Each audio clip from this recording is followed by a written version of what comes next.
Big Basket now presents RCB podcast.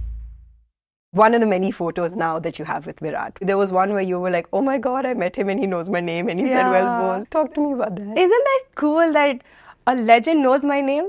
I was so excited to meet him. I was jumping. I was like, okay, when is my turn going to come and when am I going to shake my hands with him? So when I met him, he's like, hi Shreyanka, well bowled. I was like, did you just call my name? In my mind, I was just saying, what just happened? And I was so happy. And that sentence, for me, it's still in my mind. We both sat at the 𝑩𝒐𝒍𝒅 crying when RCB lost. I did it in 2016 final and my husband was I've done that as well. I was sitting there. You were also there 2016? Oh, I was alone against SRH. Still cry when they lose a game on 𝑡. I still cry. Like recently also. Shreyanka Patil missed that Mankad, game. Yeah, that game, okay. So when they lost, I was sobbing and crying. Because for me, I'm very attached. But all these years, what did this franchise mean to you? Pure love. It feels like a family, though I'm not a part of men's team, but it feels like there's some special connection where I can't explain that. It's pure and genuine love for this franchise.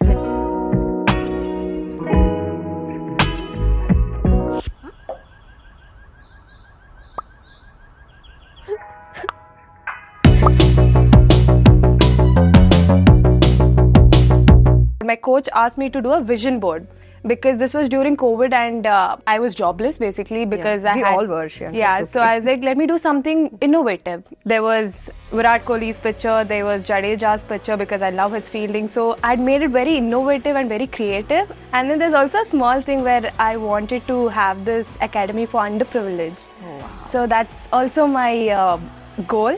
So I'm looking forward for it. I had a back injury. Yeah. At that time, getting into a Karnataka side was pretty challenging. And that's when I was like, I think I'll have to start exploring myself. That's when LinkedIn came into help and all of that. Oh, and you used all those aspects. Yeah. You're like a proper businesswoman. You built a CV as a Yeah, exactly. Nice. And then I was like, okay, fine. Then I did a meeting with a career counseling. I was like, I figured out a lot of stuff. I used to shoot for some dance studio and all of that for starters.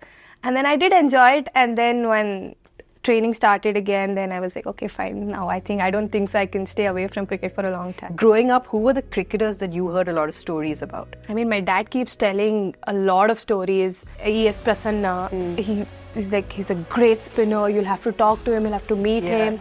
And then he being himself an off spinner, so he used to tell his own stories. Then Anil Kumble, like I've heard like a lot of people's stories. Have you met them? I've met them, but I've never spoken to them.